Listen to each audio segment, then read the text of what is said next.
Hello नमस्कार दोस्तों, स्वागत है आप सभी का हमारे YouTube चैनल तत्काल एजुकेशन पे। दोस्तों उम्मीद करते हैं आप सभी बहुत अच्छे होंगे। आपकी तैयारी भी काफ़ी ज़बरदस्त तरीके से चल रही होगी। दोस्तों आज हम आप लोगों के लिए रीजनिंग के 12 अति महत्वपूर्ण प्रश्न के बारे में इस वीडियो में बताएंगे, जो सभी परीक्षाओं के लिए बहुत महत्वपूर्ण प्रश्न होने वाले हैं। आप किसी भी गवर्नमेंट एग्जाम की तैयारी कर रहे हैं, इस टाइप के प्रश्न हमेशा पेपर में देखने को मिलेंगे। दोस्तों ये पार्ट नंबर कौन से 368 है, पार्ट नंबर 367 नहीं देखें, आप वीडियो सेक्शन में जाके देख सकते हैं। चलिए दोस्तों पहला प्रश्न देख लेते हैं। दोस्तों पहला नंबर प्रश्न है, इसमें देखिए नीचे दी गई श्रृंखला श्रेणी में प्रश्नवाचक चिन्ह के स्थान पर कौन सी संख्या आएगी। देखिए नीचे यहाँ पर एक श्रृंखला लिखा है, इन श्रृंखला बताना है कि इस प्रश्नवाचक चिन्ह पर इन चार ऑप्शन में से कौन सी संख्या यहाँ पर भरा जाएगा। देखिए यहाँ पर सबसे पहले ध्यान से देखेंगे ये श्रृंखला किस प्रकार से चल रहा है। देखिए यहाँ पर क्या लिख रहा है, एक से क्या हो रहा है, यहाँ पर 0 हो रहा है, 0 से देखिए यहाँ पर क्या हो रहा है 3 हो रहा है, 3 से क्या हो रहा है, यहाँ पर 2 हो रहा है, 2 से क्या हो रहा है, यहाँ पर 5 हो रहा है, 5 लेके हो रहा है, यहाँ पर 6 हो रहा है, ऐसा 6 हो रहा है, 6 से आपको अगला संख्या को ज्ञात करना है। देखिए तो यहाँ पर क्या देखेंगे, यहाँ पर ध्यान से इसको देखने के बाद क्या दिख रहा है, यानी बड़ी संख्या फिर छोटी संख्या, फिर बड़ी संख्या फिर छोटी संख्या, यानी इसमें फिर बड़ी संख्या फिर छोटी संख्या, यानी बड़ी संख्या छोटी संख्या की तरफ से हमको दिख रहा है। ठीक, इसको ध्यान से देखने के बाद में क्या दिख रहा है, इसमें थोड़ा सा लॉजिक लगाएंगे। देखिए इसमें लॉजिक किस प्रकार से लग रहा है, देखिए यहाँ पर एक अंक को छोड़कर लिखेंगे, क्या करेंगे, एक अंक को छोड़कर ज्ञात करेंगे। तो यहाँ पर 0, 0 से क्या लिखेंगे, देखिए 0 से आपको क्या लिखेगा, यहाँ पर 2 लिखेगा। तो 0 में क्या करते हैं, अगर 0 में देखिए यहाँ पर 0 लिखा है, 0 में 2 को जोड़ देंगे तो कितना गया, यहाँ पर 2 आ जाएगा। ठीक, और 2 में क्या करते हैं, 2 से देखिए एक अंक को छोड़कर लिखना है तो 4 आ गया। कितना करेंगे, इसमें 4 को जोड़ेंगे। देखिए 0 में 2 को जोड़ेंगे तो 2 आ गया, और 2 में क्या करेंगे, 4 को जोड़ेंगे तो 6 आ गया। ठीक, तो अगला संख्या तो ज्ञात होगा नहीं, क्योंकि एक अंक को छोड़कर लिखना है। ठीक, तो यहाँ तक रहेगा। अब इसके बाद में देखिए एक बार नीचे ध्यान से और देखिए, यहाँ पर क्या दिख रहा है, तो यहाँ पर आपको क्या दिखेगा, तो यहाँ पर देखिए एक लिख रहा है। ठीक, एक से क्या हो रहा है, यहाँ पर 1 से 3 हो रहा है। ठीक, एक यानी एक संख्या को छोड़कर लिख रहे हैं तो 3 हो गया, और 3 से देखिए यहाँ पर क्या हो रहा है, 5 हो रहा है, और 5 लेके होगा आपको एक अंक को छोड़कर यानी अगला संख्या होगा। देखिए तो यहाँ पर एक से क्या लिख रहा है, देखिए 1 हो गया, 1 से क्या लिख रहा है, तो 1 से आपको 3 लिख रहा है। 1 में क्या करते हैं, 1 में अगर 2 को जोड़ देंगे तो कितना गया, 3 आ गया, और 3 से देखिए 3 से क्या लिख रहे हैं, यहाँ पर 5 लिख रहा है। तो 3 में क्या करेंगे, 3 में आपको यहाँ पर क्या करते हैं, 2 को जोड़ देते हैं। 3 में कितना जोड़ेंगे, 2 को जोड़ेंगे तो कितना गया, 5 आ गया, और 5 ले देखिए यहाँ पर क्या लिखेंगे, तो 5 में भी क्या करेंगे, 2 को जोड़ देंगे। तो 5 में 2 को जोड़ देंगे तो कितना गया, 7 आ गया। यानी इस प्रश्नवाचक चिन्ह पर कौन सी संख्या हो गया, 7 हो जाएगा। तो 7 को देखते हैं किस ऑप्शन में दिया है, यानी ऑप्शन नंबर आपका डी सही हो जाएगा। दोस्तों मैं उम्मीद करता हूँ इस प्रश्न को भी आप अच्छे तरह से समझ पाए होंगे। चलिए दोस्तों नेक्स्ट प्रश्न देख लेते हैं। दोस्तों दूसरा नंबर प्रश्न है, इसमें देखिए नीचे दिए गए विकल्पों में से संबंधित संख्या को चुनिए। देखिए नीचे आपको यहाँ पर संबंधित एक संख्या दी है, यानी 18 जो है ना आपको 30 ले समझते हैं। ठीक उसी प्रकार से बताना है कि 36 जो है इस प्रश्नवाचक चिन्ह पर इन चार ऑप्शन में से किसी से संबंधित होगा। देखिए यहाँ पर सबसे पहले ध्यान से देखते हैं कि जो 18 है ना वो आपको 30 ले किस प्रकार से समझते हैं। देखिए 18 को क्या करेंगे कि 30 आ जाएगा। देखिए तो यहाँ पर क्या करेगा, यहाँ पर कहिएगा कि सर किस में करना क्या है, इसमें 12 को जोड़ देते हैं। जब 18 में 12 को जोड़ देंगे तो 8 2 10 हो गया, और 2 2 1 3 है, कितना का 30 आ गया, 30 आ गया। ठीक उसी प्रकार से क्या करेंगे, 12 इसमें भी जोड़ना होगा ना, 36 में भी 12 को जोड़ेंगे। जब 36 में 12 को जोड़ेंगे तो कितना गया, 6 2 कितना गया, 8 आ गया, और 3 2 कितना हो गया, 3 1 कितना गया, 4 आ गया ना, कितना 4 आ गया, यानी 48 आ गया। देखिए किसी ऑप्शन में 48 दिया है, किसी ऑप्शन में आपको 48 नहीं दिया है, यानी इसका मतलब क्या होगा, इस तरह से आपको प्रश्न को सोल्व नहीं किया जा सकता है। देखिए तो यहाँ पर क्या करेंगे, इसमें थोड़ा सा लॉजिक लगाएंगे। ठीक क्या करते हैं, लॉजिक लगाते हैं। लॉजिक देखिए किस प्रकार से इसमें लगाएंगे, तो यहाँ पर क्या लिख रहे हैं 18 से 30 किस प्रकार से हो रहा है। देखिए तो 18 को करते हैं, यहाँ पर 18 रखते हैं। ठीक कह रहे हैं, 18 को लिख लेंगे, और 18 में क्या करते हैं, 2 से गुना कर लेंगे। जब 18 में 2 से गुना करेंगे तो कितना का, यहाँ पर देखिए 36 आएगा, कितना का 36 आएगा। और देखिए 36 को भी क्या करेंगे, 36 को माइनस यहाँ पर 6 को करेंगे। देखिए 36 में क्या करते हैं, -6 कर लेंगे, तो यहाँ पर कितना गया, 30 आ गया, कितना गया 30 आ गया। देखिए यहाँ पर 30 आ गया ना, उसी 30 ले समझते हैं। देखिए उसी प्रकार से क्या करते हैं, 36 को भी रखेंगे। देखिए तो 36 को क्या करते हैं, यहाँ पर 36 रख लेंगे, क्या होगा 36, और 36 में क्या करेंगे, 2 से गुना कर लेंगे। तो 36 में 2 से गुना करते हैं, 36 दूनी के 72 होता है, और 72 में क्या करते हैं, यहाँ पर देखिए 72 में 6 को माइनस कर लेंगे। जब 72 में 6 को माइनस करेंगे तो कितना आएगा, यहाँ पर 66 आ गया, कितना का 66 आ जाएगा। तो यहाँ पर क्या हो जाएगा, यहाँ पर आपको 36, देखिए यहाँ पर 36 जो है ना आपको 66 ले समझते हो जाएगा। यानी इस प्रश्नवाचक चिन्ह पर कौन सा संख्या भरा जाएगा, 66। तो 66 को देखते हैं कि किस ऑप्शन में दिया है, यानी ऑप्शन नंबर आपका 20 सही हो जाएगा। दोस्तों मैं उम्मीद करता हूँ इस प्रश्न को भी आप अच्छी तरह से समझ पाए होंगे। चलिए दोस्तों नेक्स्ट प्रश्न देख लेते हैं। दोस्तों तीसरा नंबर प्रश्न है, इसमें देखिए निम्नलिखित प्रश्न में दिए गए विकल्पों में से विषम शब्द का चयन करें। देखिए नीचे आपको यहाँ पर 4 शब्द दिए, इन चारों शब्द में से बताना है कि 3 एक समान है, एक आपको अलग दिख रहा है यानी विषम है, उसी को बताना है कि इन चार ऑप्शन में से कौन सा आपको एक विषम दिख रहा है। देखिए तो यहाँ पर सबसे पहले ध्यान से देखिए, इसमें क्या बोल रहा है कि विषम को शब्द को चयन करना है। देखिए तो ऑप्शन ए में कह दे, देखिए इसमें कह दे अस्वीकार करना है, दूसरा में कह दे इनकार करना है, तीसरा में कह दे उधार करना है और चौथा में कह दिए त्यागना है, कह दिए त्यागना दिए। इन चारों शब्द को ध्यान से पढ़ने के बाद में यानी ध्यान से देखने के बाद में क्या दिख रहा है हमको, देखिए यहाँ पर क्या दिख रहा है अस्वीकार करना। मान लीजिए कोई सामान हम दे रहे हैं, अस्वीकार कर दे रहा है, वो सामान नहीं ले रहा है, ठीक है। यहाँ पर देखिए इनकार करना है, इनकार करना भी क्या, कोई सामान दे रहा है उसको भी इनकार कर दे रहा है, नहीं इनकार कर रहा है। यानी त्याग देना, क्या है त्याग देना, ये भी क्या है एक उसी प्रकार से है कि मान लीजिए कोई सामान हम देख रहे हैं तो त्याग दिया कि हम सामान नहीं लेंगे, क्या हो गया यहाँ पर क्या हो जाएगा, देखिए अस्वीकार करना, यहाँ पर देखिए इनकार करना और यहाँ पर त्याग करना, इन तीनों क्या दिख रहे हैं यानी तीनों एक समान है। क्या दिख रहा है, ये तीनों एक समान, यहाँ पर देखिए लिख देते हैं एक समान, ठीक, यानी क्या है एक समान है, क्या है एक समान है। देखिए अस्वीकार करना, इनकार करना और त्यागना तीनों क्या है एक समान है। लेकिन उधार करना, मान लीजिए कोई मुसीबत में उसको उधार कर दिया, मान लीजिए उसको मदद कर दिए तो वो उधार करना है, क्या इन तीनों से आपको इस संबंध दिख रहा है, नहीं दिख रहा है, क्योंकि तीनों एक समान दिख रहा है और ये आपको एक अलग दिख रहा है। उधार करना क्या दिख रहा है, अलग दिख रहा है, यानी यही क्या हो जाएगा, यही ऑप्शन क्या हो जाएगा आपको यहाँ पर क्या हो जाएगा, यही ऑप्शन क्या हो जाएगा विषम हो जाएगा। क्योंकि विषम देखिए किस ऑप्शन में, देखिए यहाँ पर ए बी सी, देखिए यहाँ पर आपको सी होना चाहिए, ठीक, यहाँ पर क्या है डी लिखा गया है, यहाँ पर क्या होगा यहाँ पर आपको सी होना चाहिए, क्या होगा यहाँ पर सी होगा, देखिए यहाँ पर सी हो जाएगा, ठीक, यानी सी हो गया और यहाँ पर क्या हो जाएगा ये आपको डी हो जाएगा, क्या होगा यहाँ पर डी हो जाएगा, यहाँ तक ठीक है। तो ऑप्शन नंबर आपका सी क्या हो जाएगा, विषम हो जाएगा, क्योंकि तीनों से आपको उधार करना अलग दिख रहा है, ठीक, ऑप्शन नंबर आपको सी सही हो गया। दोस्तों मैं उम्मीद करता हूँ इस प्रश्न को भी आप अच्छे तरह से समझ पाए होंगे। चलिए दोस्तों नेक्स्ट प्रश्न देख लेते हैं।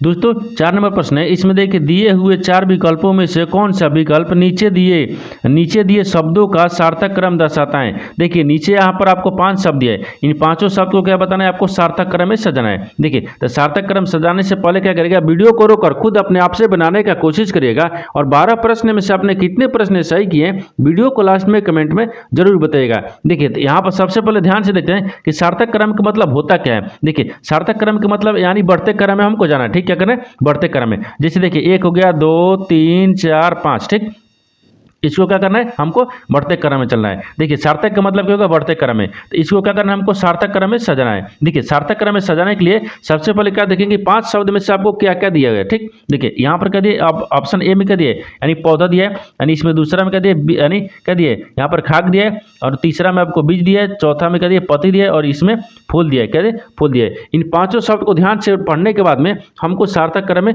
सजा देना है। देखिए तो सार्थक क्रम में सजाने के लिए सबसे पहले क्या करेंगे, इसमें देखते हैं कि सबसे पहले कौन सा आएगा। देखिए पांचों शब्द में से सबसे पहले आपको कौन सा आएगा, बीज आएगा, यानी इसमें क्या आएगा यहाँ पर बीज, बीज कितने पद है, सी पद है, ठीक है। बीज के बाद में क्या करेंगे, अगर बीज को रोप देंगे तो क्या आएगा पौधा बनेगा, बीज रोपेंगे तो क्या बनेगा पौधा बनेगा। तो यहाँ पर पौधा कितने पद है, यहाँ पर ए पद है, ठीक है। अब उसके बाद देखिए पौधा के बाद में क्या बनेगा, पौधा हो गया तो पौधा के बाद में पत्ती निकलेगा, उसमें क्या करेगा यानी पत्ती निकलेगा। पत्ती कितने पद है यहाँ पर डी पद है, कितने पर डी पद है, ठीक। उसके बाद में फिर यहाँ पर क्या करेगा फूल बनेगा, पत्ती के बाद में फिर क्या लगेगा फूल लगेगा, तो यहाँ पर फूल कितने पद है ई पद है, ठीक। और यहाँ पर फूल के बाद में फिर क्या लगेगा यहाँ पर देखिए खाक बनेगा, क्या बनेगा यहाँ पर खाक, खाक कितने पद है बी पद है। देखिए तो यहाँ पर सबसे पहले ध्यान से देखिए सबसे पहले कौन सा होगा बीज रोपेंगे, बीज के बाद में यानी बीज के बाद में क्या हो जाएगा यानी बीज रोपेंगे, बीज के बाद में पौधा होगा यानी पौधा उगेगा, पौधा के बाद में पत्ती निकलेगा, पत्ती के बाद में फूल निकलेगा, फूल के बाद में ना कोई फल उल है या खाग निकलेगा, ठीक। तो इस प्रकार से आपको सजा दिए, यानी सार्थक क्रम में सजाने के बाद में क्या दिख रहा है, देखिए CADEB, यानी देखते हैं कि CADEB यानी ऑप्शन नंबर आपका ए सही हो जाएगा। दोस्तों मैं उम्मीद करता हूँ इस प्रश्न को भी आप अच्छे तरह से समझ पाए होंगे। चलिए दोस्तों नेक्स्ट प्रश्न देख लेते हैं। दोस्तों 5वां प्रश्न है, इसमें देखिए यदि किसी निश्चित कुट भाषा में यानी भाषा में ORAL को यानी 3196 लिखा जाता है यानी तो यहाँ पर WRITTEN को उसी भाषा में कैसे लिखा जाएगा। देखिए यहाँ पर सबसे पहले प्रश्न समझिए इसमें बोल कर है। देखिए यहाँ पर क्या बोल रहा है कि यदि किसी निश्चित भाषा में ORAL को क्या लिख रहा है 9196 लिखा जाता है यानी सॉरी 3196 लिखा जाता है, उसी कुट भाषा में बताना है कि WRITTD को N को किस प्रकार से लिखेंगे। देखिए तो सबसे पहले देखते हैं कि ORL को किस प्रकार से लिख रहा है, ठीक।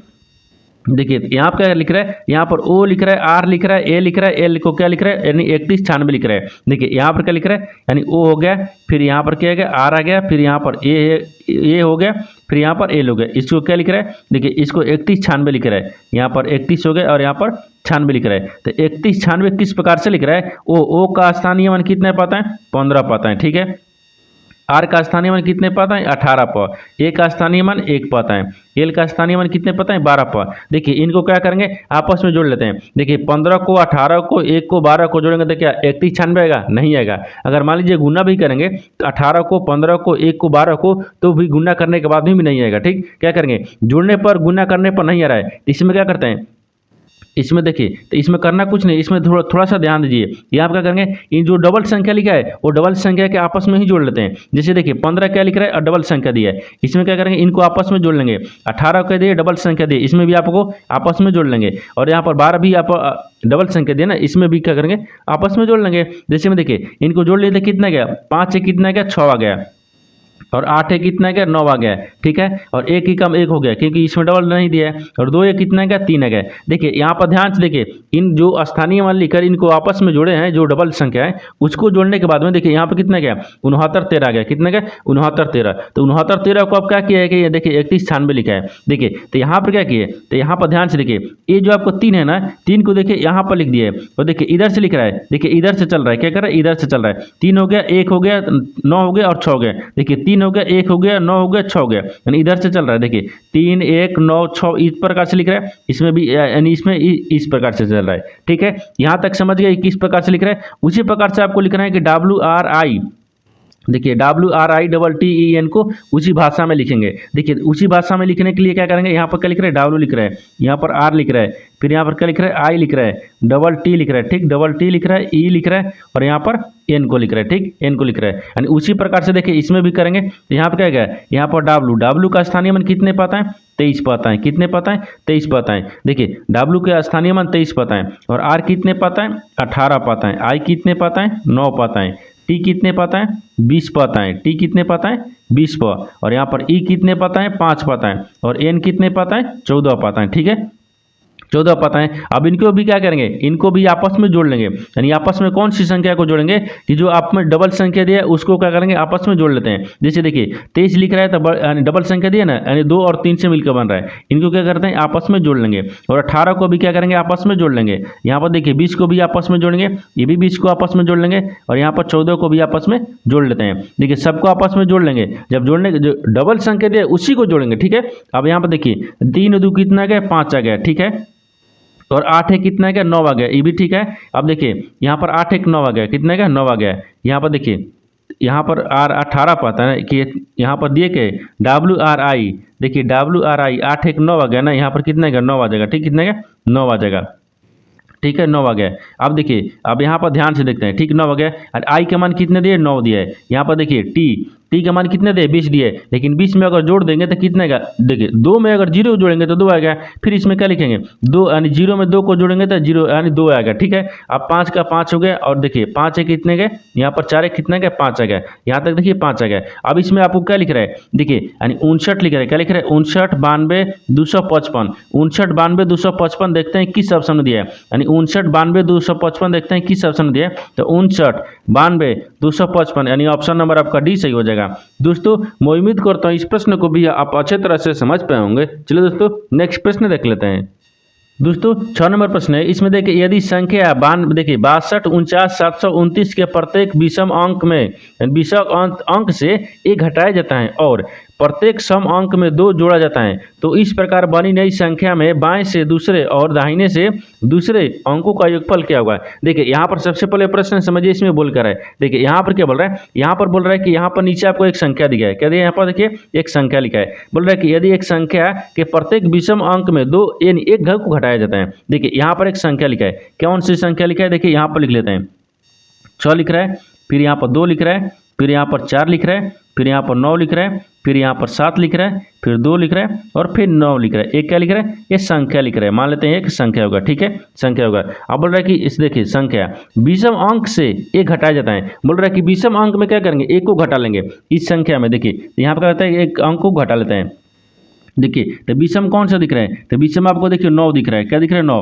9 में मान लीजिए 1 को माइनस कर लेंगे तो कितना आ गया यहाँ पर 8 आ गया। ठीक है, अब बोलिए 7 क्या है, विषम संख्या है, इसमें भी क्या करता है 1 को माइनस करेंगे तो कितना आ गया यहाँ पर 6 आ गया। ठीक है, अब देखिए 9 9 किस में यानी विषम संख्या है, तो विषम में क्या करते हैं 1 को घटा लेंगे, 1 को घटाएंगे, देखिए विषम में क्या करते हैं 1 को घटा लेते हैं, जब 1 को घटाएंगे तो यहाँ पर कितना गया 8 आ गया। ठीक है, कितना गया 8 आ गया यहाँ तक। ठीक है, अब देखिए यहाँ पर क्या है, 1 घटाया जाता है और यहाँ पर प्रत्येक सम अंक में 2 जोड़ा जाता है। बोल रहा है कि 2 अंक क्या है, सम में क्या करेंगे 2 को जोड़ लेंगे। देखिए सम में क्या बोल रहा है 2 को जोड़ना है, तो 6 क्या है सम संख्या है, तो इसमें क्या करेंगे इसमें 2 को जोड़ देंगे, तो जोड़ देंगे तो कितना गया 6 2 कितना गया 8 आ गया। ठीक है, अब देखिए 2 में क्या करेंगे 2 को जोड़ देंगे क्योंकि इसमें सम संख्या को जोड़ना है। जब सम संख्या में 2 को जोड़ेंगे तो कितना गया 4 आ गया, और इसमें क्या करेंगे सम संख्या में जोड़ लेंगे, 4 में क्या करेंगे 2 को जोड़ेंगे तो कितना गया 6 आ जाएगा, कितना क्या 6 आ गया। ठीक है, अब यहाँ पर देखिए 2 में भी क्या करना है हमको 2 को जोड़ना है, तो कितना गया यहाँ पर 4 आ गया, कितना क्या 4 आ गया। देखिए ये क्या है, ये आपको नई संख्या है, क्या है यहाँ पर नई संख्या है। ठीक, यहाँ पर नई संख्या होगा, क्या नई संख्या है, आपको वही पूछा है। ठीक, यानी 2 जोड़ा जाता है, देखिए 2 जोड़ा जाता है तो इस प्रकार बनी नई संख्या में यानी बाएं से दूसरे, देखिए ये क्या होता है ये बाएं होता है। ठीक है, होगा ये बाएं हो गया और इधर से क्या होगा ये दाहिने हो गया। बाएं से देखिए बोल रहा ना कि और दूसरे, बाएं से दूसरे और दाहिने से भी दूसरे योगफल यानी अंकों का योगफल ज्ञात करना है। अब देखिए जब नई संख्या हम लिख दिए ना, यानी देखिए यानी विषम में 1 घटा दिए और क्या करिए सम में 2 जोड़ दिए, यानी जब नई संख्या का इस प्रकार से बनाने के बाद में तो आपको बताना क्या है, आपको बताना है कि देखिए दूसरा स्थान क्या बोल रहा है, देखिए यहाँ पर बाएं से दूसरा स्थान और यहाँ पर दाहिने से दूसरा स्थान, दोनों का योगफल ज्ञात करना है। ठीक, देखिए तो दाहिने से दूसरा स्थान कौन सा दिख रहा है, यहाँ पर देखिए नई संख्या में 4 दिख रहा है, अभी बाएं से दाहिने से भी क्या दिख रहा है 4 ही दिख रहा है। देखिए बाएं से भी 4 दिख रहा है और यहाँ पर दूसरा स्थान और यहाँ पर दाहिने से भी क्या दिख रहा है 4 ही दिख रहा है, क्या दिख रहा है 4 दिख रहा है, तो इनको क्या हो जाएगा यहाँ पर देखिए 4 हो गया दाहिने से और प्लस में भी क्या करेंगे 4 को जोड़ेंगे क्योंकि यहाँ पर बोल रहा है दोनों का योग करना है, तो जब दोनों का योग करेंगे तो यहाँ पर कितना गया 8 आ गया, कितना गया 8 आ जाएगा। तो यहाँ पर दोनों अंक को आपस में जोड़ने के बाद में कौन सी आ रहा है 8 आ रहा है, तो यहाँ पर क्या हो जाएगा 8 आपको सही हो जाएगा। तो 8 को देखते हैं किस ऑप्शन में दिया है, ऑप्शन नंबर आपका सी सही हो जाएगा। दोस्तों मैं उम्मीद करता हूँ इस प्रश्न को भी आप अच्छे तरह से समझ पाए होंगे। चलिए दोस्तों नेक्स्ट प्रश्न देख लेते हैं। दोस्तों 7 नंबर प्रश्न है, इसमें देखिए नीचे दिए गए विकल्पों में से संबंधित शब्द को चुनिए। देखिए नीचे आपको यहाँ पर एक संबंधित शब्द है यानी अच्छा जो है ना आपको बुरा से समझते हैं, ठीक उसी प्रकार से बताना है कि छत जो है इस प्रश्नवाचक चिन्ह पर इन 4 ऑप्शन में से किसी से संबंधित होगा। देखिए यहाँ पर सबसे पहले ध्यान से देखते हैं कि जो आपको बुरा यानी छत है ना यानी अच्छा है वो आपको बुरा से किस प्रकार से संबंधित है, ठीक उसी प्रकार से हम छत को संबंधित बताएंगे। देखिए यहाँ पर अच्छा को क्या समझ दिख रहा है बुरा दिख रहा है, क्या दिख रहा है बुरा दिख रहा है। तो अच्छा से बुरा किस प्रकार से समझते हैं, देखिए अच्छा जो है ना अच्छा का विपरीत सार्थक शब्द कहते हैं यानी बुरा होता है, जिससे मैं यहाँ पर देखिए लिख लेते हैं क्या कहते हैं यानी विपरीत यानी विपरीतार्थक, यहाँ पर क्या विपरीतार्थक यानी विपरीतार्थक शब्द लिखेंगे, क्या रखेंगे यहाँ पर शब्द को रखते हैं। देखिए शब्द हो गया यानी जिस प्रकार से अच्छा का विपरीतार्थक शब्द क्या है यानी बुरा है, क्या है बुरा है, उसी प्रकार से यहाँ पर भी क्या रखते हैं छत का विपरीतार्थक शब्द क्या है, यहाँ पर देखिए यहाँ पर कहते हैं विपरीतार्थक शब्द यानी विपरीत, ठीक यानी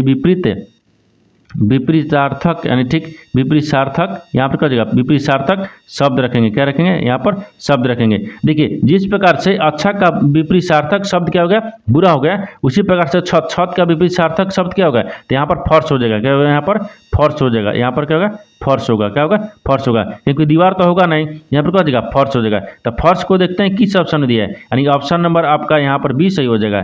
दोस्तों मैं उम्मीद करता हूँ इस प्रश्न को भी आप अच्छे तरह से समझ पाए होंगे। चलिए दोस्तों नेक्स्ट प्रश्न देख लेते हैं।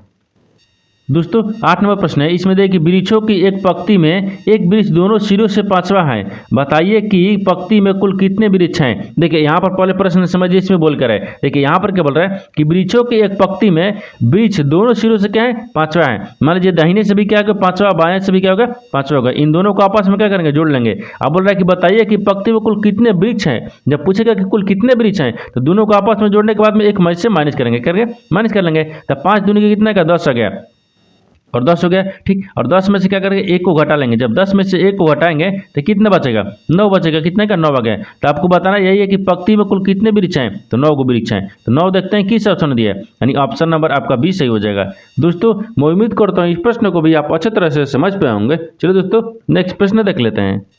दोस्तों 9 नंबर प्रश्न है, इसमें देखिए उस वेन आरेख का चयन करें जो दिए गए वर्गों के बीच संबंध को सर्वोत्तम रूप से दर्शाता है। देखिए नीचे आपको 3 शब्द दिया है, यानी कपड़े दिए, जूते दिए, शर्ट दिए। इन तीनों शब्द को आपस में बताना है किस प्रकार से आपस में संबंधित है और इन 4 वेन डायग्राम में से कौन सा वेन डायग्राम बनेगा। देखिए यहाँ पर सबसे ध्यान से देखते हैं, यानी सबसे पहले ध्यान से देखेंगे इन तीनों शब्द में से आपको कौन सा कॉमन दिख रहा है। ठीक, देखिए कपड़े दिख रहा है, जूते दिख रहा है और शर्ट दिख रहा है। इन तीनों शब्द में से आपको कॉमन कौन सा दिख रहा है? तो सबसे कॉमन आपको कपड़ा दिख रहा है।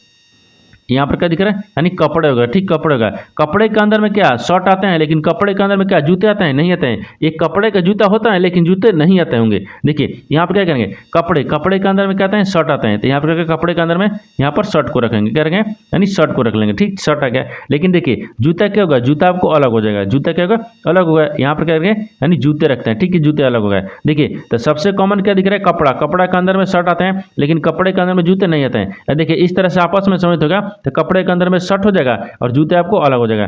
इस तरह का वेन डायग्राम देखते हैं किस ऑप्शन में बन रहा है, यानी ऑप्शन नंबर आपका बी सही हो जाएगा। दोस्तों मैं उम्मीद करता हूं इस प्रश्न को भी आप अच्छी तरह से समझ पाए होंगे। चलिए दोस्तों नेक्स्ट प्रश्न देख लेते हैं। दोस्तों 10 नंबर प्रश्न है, इसमें देखिए यदि रेखा एमएन पर एक दर्पण रखा जाता है तो उस आकृतियों को उस उत्तर आकृतियों में से देखिए में से कौन सी आकृति दिए गए प्रश्न आकृति की सही छवि है। देखिए यहाँ पर पहले प्रश्न समझिए, इसमें बोल कर है। देखिए यहाँ पर आपको नीचे क्या दे? प्रश्न आकृति दिया। ठीक, इस प्रश्न आकृति को अगर हम दर्पण में देखेंगे, यहाँ पर बोल रहा है दर्पण में रखा जाए, यानी दर्पण में देखेंगे एक किस प्रकार से आकृति आपको दर्पण में दिखेगा, आपको इसी को ज्ञात करना है। ठीक, देखिए उत्तर आकृति में से बताना है कौन सा आकृति आपको यानी दर्पण से दिखेगा। देखिए यहाँ पर सबसे पहले क्या करेंगे, सबसे पहले ध्यान से देखते हैं कि जो प्रश्न आकृति में आकृति दी है ना, इस आकृति को देखते हैं कि ये आकृति में दर्पण में देखने के बाद में किस तरह से दिखेगा। देखिए तो देखिए एमएन पर दर्पण आपको देखिए यहाँ पर रखा है। ठीक है, यहाँ पर रखा है। इस आकृति को हम देखते हैं कि दर्पण में किस प्रकार से दिखेगा। देखिए अगर यहाँ पर देखेगा, इसको अगर हम नीचे रखेंगे, क्या दर्पण आपको नीचे रखा है, तो जब नीचे रख देखेंगे तो किस प्रकार से दिखेगा। देखिए तो यहाँ पर क्या हो जाएगा, ई वाला तो आपको उसी प्रकार से रहेगा। ठीक, देखिए ई वाला आपको उसी प्रकार से दिख जाएगा। इसके बाद में देखिए एम एन पर यहाँ पर देखिए एम रखा है और यहाँ पर एन रखा है। इसके ऊपर क्या रखा है? एक दर्पण रखा है। देखिए दर्पण रखा है। ठीक, अगर इस दर्पण को देखते हैं, ये वाला देखिए आकृति है, इस आकृति को हम दर्पण में देख रहे हैं। ठीक, देखिए तो जब दर्पण में देखेंगे एक किस प्रकार से दर्पण दिखेगा, तो देखिए एक किस प्रकार से दिख जाएगा। तो यहाँ पे क्या हो जाएगा, यहाँ पर छोटा सा बन जाएगा। ठीक है, छोटा सा। और इसमें क्या करते हैं, यहाँ से ये आपको बड़ा सा बन जाएगा। देखिए यहाँ से इधर आ जाएगा और यहाँ से इधर आएगा। ठीक, इस प्रकार से बन जाएगा, इस तरह से बन जाएगा। और ये वाला देखिए जो ई वाला मुंह है ना, ई वाला आपको क्या बनेगा, ये आपको इधर बन जाएगा। क्या बनेगा? इस तरह से। देखिए इस तरह के बन जाएगा। जो इस आकृति को देखिए, इस आकृति को और हम दर्पण में देखेंगे, तो जब दर्पण में देखेंगे ना, देखिए दर्पण में इस तरह का आकृति आपको बन जाएगा। ठीक, इस तरह का आकृति। तो इस तरह का आकृति को देखते हैं कि किस ऑप्शन में बन रहा है। देखिए इस तरह का आकृति ऑप्शन ए में दिख रहा है, नहीं दिख रहा है, एक गलत है। दूसरा आकृति में देखिए बन रहा है। ठीक है, लेकिन ये जो आपको कप को धरने वाला है ना, इसको क्या दिखा है, आपको इधर दिया है। हमको इधर नहीं, हमको इधर भी होना चाहिए। ठीक, ये आपको ऑप्शन बी भी नहीं हो रहा है। देखिए ऑप्शन डी भी नहीं होगा, ऑप्शन सी आपको सही हो जाएगा, यानी ऑप्शन नंबर सी आपका क्या हो जाएगा, सही हो जाएगा। दोस्तों मैं उम्मीद करता हूँ इस प्रश्न को भी आप अच्छे तरह से समझ पाए होंगे। चलिए दोस्तों नेक्स्ट प्रश्न देख लेते हैं। दोस्तों 11वां प्रश्न है, इसमें देखिए दिए गए विकल्पों में से वह चुने जिसमें संख्याओं का सेट प्रश्न में दिए गए संख्याओं के सेट के सबसे ज़्यादा समान है। देखिए यहाँ पर दिए गए सेट यानी 36, देखिए 6, 36, 63 है ना, जो जिस प्रकार से आपस में संबंधित है, ठीक उसी प्रकार से बताना है कि इन 4 ऑप्शन में से कौन सा ऑप्शन जो है ना इसी प्रकार से समझित होगा। देखिए यहाँ पर सबसे पहले प्रश्न समझिए, इसमें बोल कर है। देखिए यहाँ पर क्या बोल रहा है, यहाँ पर आपको दिया गया एक सेट है। देखिए यहाँ पर बोल रहा है, क्या बोल रहा है कि वो चुने जिसमें संख्याओं का सेट है, यानी प्रश्न में दिए गए संख्याओं के सेट के सबसे ज्यादा समान है। देखिए यानी इसका कहने का मतलब सबसे आसान भाषा में समझिए। देखिए यहाँ पर सबसे साधारण भाषा में समझिए, इसमें बोल कर है। देखिए यहाँ पर बोल रहा है कि दिए गए सेट है। देखिए ये दिए गए सेट जिस प्रकार से आपस में समझित है, ठीक उसी प्रकार से इन 4 ऑप्शन में से बताएंगे कि कौन सा सेट आपको इस प्रकार से संबंधित है। देखिए यहाँ पर क्या दिया है, यहाँ पर आपको देखिए 6 दिया है, 36 दिया है और 63 दिया है। ये जिस प्रकार से आपस में समझित होगा ना, उसी प्रकार से इन 4 ऑप्शन में से एक को समझित होगा। देखिए यहाँ पर क्या दिया है, मान लीजिए 6 दिया है, क्या रखते हैं, 6 को रखते हैं। यहाँ पर देखिए एक बार थोड़ा सा नीचे रखते हैं। ठीक, 6 रखते हैं और 6 से क्या लिख रहा है, 36 हो रहा है, और 36 ले भाई क्या रह रहे हैं, 63 लिख रहा है। क्या लिख रहा है, 63। ये आपस में जिस प्रकार से समझ होगा उसी प्रकार से आपको क्या होगा, इन 4 ऑप्शन में से बताना है। देखिए तो 6 को क्या करते हैं, 6 को यहाँ पर 6 से गुना करेंगे तो कितना का 6 के 36 आ जाएगा। देखिए 6 को क्या करेंगे, 6 को आपको 6 से गुना करेंगे तो कितना का 36 आएगा। उसी प्रकार से देखिए यहाँ पर ध्यान से देखिए, अब 36 को 63 किस प्रकार से संबंधित है, देखिए 63, तो देखिए 6 यहाँ पर 3 लिखा है, 3 को क्या लिखा है यहाँ पर 3 लिखा है, और 6 को देखिए यहाँ पर 6 लिखा है। ठीक है, यहाँ तक समझ गए। अब उसी प्रकार से जिस प्रकार से समझते हैं ना, उसी प्रकार से समझते हम आपको 4 ऑप्शन में से ध्यान से देखेंगे कौन सा दिया गया है। देखिए ऑप्शन ए को देखेंगे तो यहाँ पर क्या लिख रहा है 7 लिख रहा है, ये 49 लिख रहा है, फिर ये क्या लिख रहा है 98 लिख रहा है, क्या लिख रहा है 98 लिखा है। ठीक है 98। अब देखिए 7 में 7 ले गुना करेंगे तो 7 49 तो आ जाएगा। ठीक है यहाँ तक ठीक है, लेकिन देखिए 3 को यहाँ पर 3 लिख रहा है, देखिए यहाँ पर तो नहीं लिख रहा है, यहाँ पर 8 लिख रहा है, 4 लिख रहा है, देखिए 4 को क्या लिख रहा है ए 8 लिख रहा है, यानी इसका मतलब क्या होगा ऑप्शन ए नहीं हो रहा है। ऑप्शन बी को ध्यान से देखते हैं। ठीक, ऑप्शन बी को देखेंगे, देखिए ऑप्शन बी में क्या दिया, यहाँ पर देखिए 8 दिए। ठीक है, यहाँ पर क्या लिख रहा है 64 लिख रहा है, फिर यहाँ पर क्या लिख रहा है यहाँ पर 46 दिया, क्या दिया यहाँ पर 46 दिया है। ये किस प्रकार से दिया है, देखिए यहाँ पर 8 को क्या करते हैं गुना करते हैं 8 में, यानी 8 को 8 में गुना करेंगे तो 8 8 64 आएगा। ठीक है, लेकिन देखिए यहाँ पर 6 लिखा है, 6 को देखिए यहाँ पर क्या लिख रहा है 6 लिख रहा है, और 4 को देखिए यहाँ पर क्या लिख रहा है 4 लिख रहा है। देखिए यानी 64 को क्या लिख रहा है 46 लिख रहा है। ये जिस प्रकार से आपस में दिए गए सेट जैसे संबंधित हो गया, जिस प्रकार से आपको दिया गया सेट संबंधित है, ठीक उसी प्रकार से क्या हो गया ये ऑप्शन ठीक हो गया, यानी ऑप्शन बी जो है ना आपको दिए गए सेट जैसा ही संबंधित है, तो ऑप्शन नंबर बी क्या हो जाएगा सही हो जाएगा। दोस्तों मैं उम्मीद करता हूँ इस प्रश्न को भी आप अच्छे तरह से संबंधित हो, ऑप्शन बी आपको सही हो जाएगा। दोस्तों मैं उम्मीद करता हूँ इस प्रश्न को भी आप अच्छे तरह से समझ पाए होंगे। तो चलिए दोस्तों नेक्स्ट प्रश्न देख लेते हैं। दोस्तों 12वां प्रश्न है, इसमें देखिए मान लीजिए यदि वर्ष 2018 में 4 मार्च का दिन बुधवार है तो यहाँ पर 2019 में 7 मार्च को सप्ताह का कौन सा दिन होगा। देखिए यहाँ पर सबसे पहले प्रश्न समझिए इसमें बोल कर है, देखिए यहाँ पर क्या बोल रहा है, यहाँ पर आपको दिया क्या है, यहाँ पर देखिए मान लीजिए यदि वर्ष 2018 में यानी 4 मार्च को बुधवार है, मान लीजिए क्या बोल रहा है, देखिए 18 में मार्च को क्या है बुधवार है। देखिए सबसे पहले इसमें लिख लेते हैं क्या बोल रहा है कि 4 मार्च को बोल रहा है। ठीक, यानी मार्च रख लेते हैं। ठीक है मार्च हो गया, यानी 4 मार्च 2018 को क्या बोल रहा है, तो 2018 को मान लीजिए बुधवार है, क्या है बुधवार है, तो यहाँ पर मान लेते हैं बुधवार हो गया। ठीक है बुधवार हो गया। ठीक है यहाँ पर बुधवार हो गया। अब आगे क्या बोल रहा है कि तो यहाँ पर है तो 19, देखिए 2019 में 7 मार्च को सप्ताह का कौन सा दिन होगा, तो बोल रहा है कि 7 मार्च को 2019 में कौन सा दिन होगा। देखिए यहाँ पर सबसे पहले ध्यान से देखिए ये क्या पूछ रहे हैं 7 मार्च के, जब देखिए यहाँ पर अगर 18 को भाग करेंगे 4 से कट जाएगा तो क्या हो जाएगा साधारण वर्ष यानी लीप वर्ष हो जाएगा। ठीक, क्या है लीप वर्ष हो जाएगा। तो देखिए यहाँ पर लीप वर्ष तो हो नहीं रहा है, ठीक है लीप वर्ष नहीं हो रहा है। देखिए यहाँ पर क्या करेंगे, यहाँ पर 4 मार्च, देखिए 4 मार्च लिखे ना, तो यहाँ पर 4 मार्च तक, ठीक है 4 मार्च, यहाँ पर 4 मार्च दिए। ठीक है मार्च दिए, यहाँ पर 4 मार्च 2019 तक का क्या होगा, तो 4 मार्च 2019 तक यानी क्या होगा एक वर्ष जुड़ेगा, एक दिन क्या होगा जुड़ता है। जैसे में देखिए यहाँ पर 2018 यानी 4 मार्च 2018 को कौन सा दिन था बुधवार, और यहाँ पर 4 मार्च एक साल के बाद यानी 4 मार्च 2019 में क्या है यहाँ पर बृहस्पतिवार आ जाएगा, क्योंकि बुधवार में एक को जोड़ देंगे, क्या करेंगे एक को जोड़ेंगे। अगर वही लीप वर्ष रहता तो इसमें 2 दिन जोड़ते हैं, क्या करते हैं 2 दिन जोड़ते हैं, लेकिन लीप वर्ष नहीं है इसमें क्या करेंगे एक ही जोड़ेंगे। तो क्या हो जाएगा यहाँ पर बुधवार यानी बृहस्पतिवार आ जाएगा, क्या हो जाएगा यहाँ पर बृहस्पतिवार आ जाएगा। देखिए यहाँ पर क्या कहते हैं बृहस्पतिवार यानी बृहस्पति यानी बृहस्पतिवार हो जाएगा। यहाँ पर क्या बृहस्पति ना, देखिए यहाँ पर बृहस्पति होगा। ठीक, बृहस्पतिवार यानी बृहस्पतिवार, ठीक है बृहस्पतिवार हो गया। यानी इसको क्या करेंगे इसमें एक को जोड़ लेंगे, क्या करेंगे एक को जोड़ लेंगे। देखिए 4 मार्च 2018 को जब बुधवार है तो 4 मार्च 2019 में कौन सा दिन होगा, तो बृहस्पतिवार, क्योंकि एक दिन जोड़ देंगे, इसमें एक दिन जोड़ देंगे, एक दिन जोड़ दिए। ठीक है अब आपको क्या बोल रहा है कि 7 मार्च को बोल रहा है, ये 4 मार्च का कौन सा दिन आ गया बृहस्पतिवार आ गया। जब देखिए जब 4 मार्च को यहाँ पर बृहस्पतिवार आ गया तो 4 के बाद में कितने आते हैं 5 आते हैं, 5 के बाद में कितने आते हैं 6 आते हैं। देखिए यहाँ पर कितना गया, यहाँ पर देखिए यहाँ पर 4 के बाद में यहाँ पर 5 आएगा, यहाँ पर देखिए 5 हो गया। ठीक 5 हो गया, यहाँ पर 6 हो गया, और यहाँ पर क्या गया 7 आ गया, 7 आ गया। लेकिन देखिए जब 5 मार्च को देखेंगे तो कौन सा होगा, बुध के बाद में बृहस्पति के बाद में कहते हैं यहाँ पर शुक्रवार आता है, कहते हैं शुक्रवार आता है। ठीक, और यहाँ पर 6 शुक्रवार के बाद में कहते हैं यहाँ पर शनिवार आता है, यानी शनिवार आता है, और शनिवार के बाद में कहते हैं यहाँ पर रविवार आता है, क्या आता है रविवार, यहाँ पर क्या हो जाएगा रविवार आता है। ठीक, क्या गया रविवार आ गया। अब देखिए 7 मार्च को कौन सा दिन आ गया, देखिए 7 मार्च को आपको रविवार दिख रहा है, क्या दिख रहा है रविवार। तो आपसे सवाल वही पूछा है कि 2019 में 7 मार्च को सप्ताह का कौन सा दिन होगा, तो रविवार हो जाएगा। तो रविवार को देखते हैं किस ऑप्शन में दिया है, ऑप्शन नंबर आपका सी सही हो जाएगा। दोस्तों मैं उम्मीद करता हूँ इस प्रश्न को भी आप अच्छे तरह से समझ पाए होंगे। चलिए दोस्तों नेक्स्ट वीडियो में मिलते हैं, तब तक जय हिंद दोस्तों।